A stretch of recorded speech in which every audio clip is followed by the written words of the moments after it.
बीते दिनों अंतर्राष्ट्रीय मंच पर एक ऐसा वाकया सामने आया जिसने माहौल अचानक गर्मा दिया। कश्मीर जैसे संवेदनशील मुद्दे पर एक विदेशी महिला अधिकारी ने भारत के विदेश मंत्री को घेरने की कोशिश कर डाली। शायद उन्हें अंदाजा नहीं था कि सामने डॉक्टर सुब्रमण्यम जयशंकर जैसे कूटनीतिज्ञ खड़े हैं, जो शब्दों से ही पूरी बहस की दिशा बदल देते हैं। एक गलत आकलन ने पूरी कहानी को उलट कर रख दिया।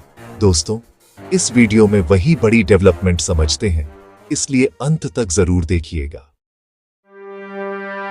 दरअसल यह मामला तब शुरू हुआ जब पाकिस्तान के विदेश मंत्री इशाक डार तुर्की के दौरे पर पहुंचे। पाकिस्तानी मीडिया के मुताबिक यह यात्रा समर्थन और सहारे की तलाश से जुड़ी थी। इसी दौरान उनकी मुलाकात तुर्की की सेक्रेटरी डालमा से हुई और बातचीत का रुख अचानक कश्मीर की ओर मोड़ दिया गया। यहाँ डालमा पाकिस्तान की बातों में बहकती नजर आई और भारत पर ऐसे आरोप लगाए गए जो न सिर्फ तथ्यों से परे थे, बल्कि कूटनीति की मर्यादा को भी लांघते दिखे। उन्होंने भारत के लोकतंत्र, सेना और कश्मीर में सुरक्षा कार्रवाइयों पर सवाल खड़े किए। यहां तक कहा गया कि कश्मीर में मारे गए युवक आतंकी नहीं हैं, बल्कि आजादी की मांग करने वाले लोग हैं। इतना ही नहीं, भारत की तुलना इजराइल से करते हुए गाजा जैसी तस्वीर पेश करने की कोशिश की गई, ताकि भारत को अंतर्राष्ट्रीय मंच पर एक दमनकारी देश के रूप में दिखाया जा सके। बात यही नहीं रुकी।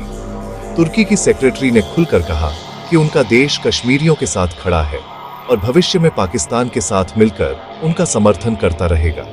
यहां तक संकेत दिए गए कि जरूरत पड़ी तो हथियारों की आपूर्ति जैसी मदद भी की जा सकती है। कैमरों के सामने दिया गया यह बयान भारत के लिए खुली चुनौती बन गया। इसके बाद सबकी नजर भारत के जवाब पर टिक गई और जवाब आया बिल्कुल सधा हुआ। विदेश मंत्री डॉक्टर सुब्रमण्यम जयशंकर ने शांत लेकिन सख्त लहजे में कहा कि जो देश आतंकवादी संगठनों को राजनीतिक आंदोलन बताने की कोशिश करता है, वह भारत को लोकतंत्र और मानवाधिकार का पाठ न पढ़ाए। उन्होंने तुर्की को उसके अपने रिकॉर्ड की याद दिलाई और बताया कि किस तरह मध्य पूर्व में आतंकी नेटवर्क को समर्थन मिलता रहा है। जयशंकर ने साफ कहा कि भारत में तुर्की की तुलना में कहीं अधिक मुस्लिम आबादी रहती है। अगर वास्तव में भारत में मुस्लिमों पर अत्याचार होता तो हालात कब के बेकाबू हो चुके होते। लेकिन सच्चाई यह है कि भारत में हर धर्म के लोग साथ रहते हैं और देश लगातार आगे बढ़ रहा है। उन्होंने दो टूक कहा कि कश्मीर भारत का आंतरिक विषय है और किसी भी बाहरी दखल को स्वीकार नहीं किया जाएगा। अब तुर्की की बौखलाहट की एक और बड़ी वजह भी सामने आती है। भारत ने ग्रीस, साइप्रस और खास तौर पर आर्मेनिया के साथ अपने रणनीतिक रिश्ते मजबूत कर लिए हैं।